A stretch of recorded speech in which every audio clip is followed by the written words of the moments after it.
Welcome to chemistry planet. आज के इस वीडियो लेक्चर में हम डिस्कस करने वाले हैं सेगमेंट्स ऑफ एनवायरनमेंट। एनवायरनमेंट के चार मेन सेगमेंट्स रहते हैं। इसमें पहला सेगमेंट है एटमॉस्फेयर, फिर हाइड्रोस्फीयर, लिथोस्फीयर और बायोस्फीयर। एटमॉस्फेयर उस सेगमेंट को कहते हैं जो गैसियस स्टेट का बना हुआ रहता है, या मैं कह सकता हूँ गैसियस लेयर्स अराउंड अर्थ, और ये स्ट्रेच होता है अप टू 10,000 किलोमीटर्स और ये लाइफ को सपोर्ट करता है क्योंकि इसमें दो इम्पॉर्टेंट गैसेस रहते हैं। एक है कार्बन डाइऑक्साइड जो प्लांट्स यूज़ करते हैं टू प्रोड्यूस देयर फूड, और दूसरा है ऑक्सीजन जो एनिमल्स यूज़ करते हैं for respiration and digestion of food या ऑक्सीडेशन ऑफ फूड। ये जो एटमॉस्फेयर है, ये मैंने पहले भी कहा कि ये गैसेस का बना हुआ रहता है। इसमें नाइट्रोजन सबसे ज़्यादा रहता है 78.08%, उसके बाद में ऑक्सीजन 20.95%, उसके बाद में आर्गन जो एक नोबल गैस है 0.93% रहता है, कार्बन डाइऑक्साइड रहता है इसमें 0.039%। इसके अलावा इसमें ट्रेसेस ऑफ हीलियम, हाइड्रोजन और बाकी नोबल गैसेस भी रहते हैं। एटमॉस्फेयर एक्चुअल में लेयर्स का बना रहता है। इसमें जो सबसे पहला लेयर जो अर्थ के बिल्कुल नज़दीक रहती है वो है ट्रोपोस्फियर, जो अर्थ सरफेस से लेके 12 किलोमीटर ऊपर तक एक्सटेंड करता है, यानी अप टू 12 किलोमीटर्स ये ट्रोपोस्फियर रहता है। इसके बाद में 12 किलोमीटर से 52 किलोमीटर तक स्ट्रेटोस्फियर रहता है। उसके बाद में 85 किलोमीटर तक मीजोस्फियर, उसके बाद में 700 किलोमीटर तक थर्मोस्फियर, और उसके बाद में लास्ट वाली जो लेयर है एटमॉस्फेयर की उसे हम कहते हैं एक्सोस्फियर। तो आप इसको ऐसे याद रख सकते हैं TSMTE, यानी troposphere, stratosphere, mesosphere, thermosphere, exosphere. और ये जो एटमॉस्फेयर है ये मैंने पहले ही कहा ये अप टू 10,000 किलोमीटर तक एक्सटेंड करता है। अब आते हैं दूसरे सेगमेंट की तरफ जो है हाइड्रोस्फीयर। हाइड्रो का मतलब रहता है water, so it includes all water body. इसमें हर तरह की वाटर बॉडी आती है, चाहे वो ओशंस हों, लेक्स हों, रिवर्स हों, वेटलैंड लैंड हो, या फिर ग्राउंड वाटर हो, वाटर वेपर हो, या आइस कैप्स हों, ग्लेशियर्स हों, या सॉइल मॉइस्चर क्यों ना हो। ये सब जो वाटर जिस भी फॉर्म में हो वो आता है हाइड्रोस्फीयर में। और हाइड्रोस्फीयर भी हर एक लाइफ के फॉर्म को सपोर्ट करता है, चाहे वो माइक्रोब्स हों, एनिमल्स हों, या फिर प्लांट्स हों। और ये जो हाइड्रोस्फीयर है ये 71% ऑफ अर्थ सरफेस कवर करता है, यानी सिर्फ 29% लिथोस्फीयर रहता है, बाकी सब ये हाइड्रोस्फीयर रहता है। और अगर हम बात करेंगे हाइड्रोस्फीयर की, तो हाइड्रोस्फीयर में जो 97.5% वाटर है वो ओशंस में रहता है, जबकि फ्रेश वाटर सिर्फ 2.5% है।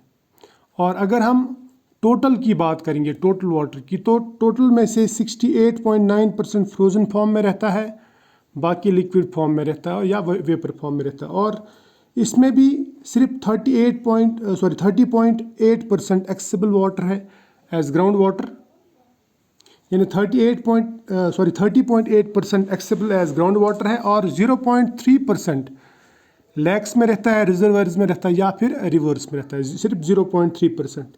ये बहुत ही इंपॉर्टेंट चीज़ है। इसके बाद में अगर हम और एक सेगमेंट की बात करेंगे, तीसरे सेगमेंट की, वो है लिथोस्फीयर, यानी हमारा अर्थ।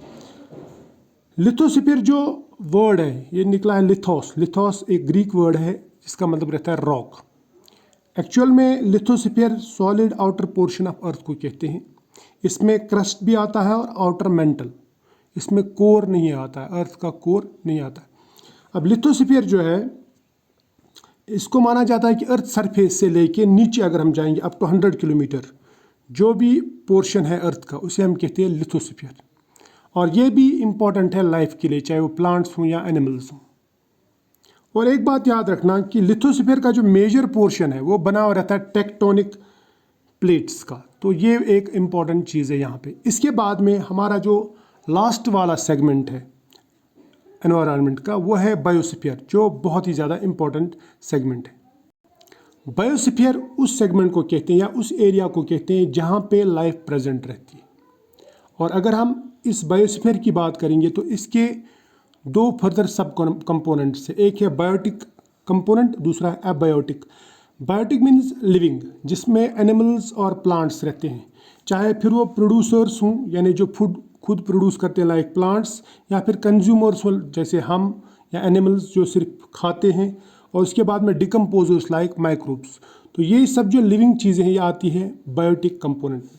अबायोटिक कंपोनेंट का मतलब रहता है जो नॉन लिविंग रहता है, जैसे सॉइल है, वाटर है, मिनरल्स है, न्यूट्रेंट्स एक्स्ट्रा, जो नॉन लिविंग है उसको हम कहते हैं अबायोटिक कंपोनेंट ऑफ बायोस्फीयर। यानी बायोस्फीयर के सब कंपोनेंट से है biotic component and abiotic component.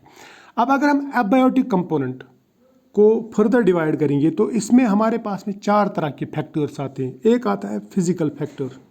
Physical factors में आता है humidity, air pressure, temperature, light extra, जिसे हम क्लाइमेट कहते हैं। दूसरा जो फैक्टर आता है वो आता है केमिकल फैक्टर।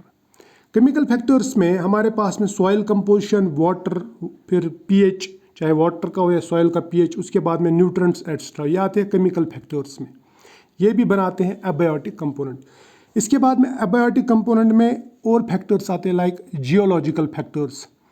जियोलॉजिकल फैक्टर्स में आता है हमारे पास में किस तरह की रॉक्स हैं, यानी काइंड्स ऑफ रॉक्स, सॉइल किस तरह का है, या ड्रेनेज एक्स्ट्रा, ये आता है जियोलॉजिकल फैक्टर्स में। उसके बाद में चौथा जो फैक्टर है वो है ट्रोपोग्राफिकल फैक्टर। ट्रोपोग्राफी में आता है हमारे पास में mountains, valleys, water bodies extra, तो ये आते हैं टोपोग्राफिकल फैक्टर्स में। तो ये जो 4 फैक्टर्स हैं, these are 4 factors of abiotic component. तो ये अबायोटिक कंपोनेंट में आते हैं, non living component of biosphere. तो आई होप ये जो लेक्चर है ये यहाँ तक आपको समझ में आया। 6-7 मिनट का लेक्चर है लेकिन इसमें बहुत सारी इन्फॉर्मेशन है, ये आपके एग्ज़ाम के लिए काफ़ी है। Thank you.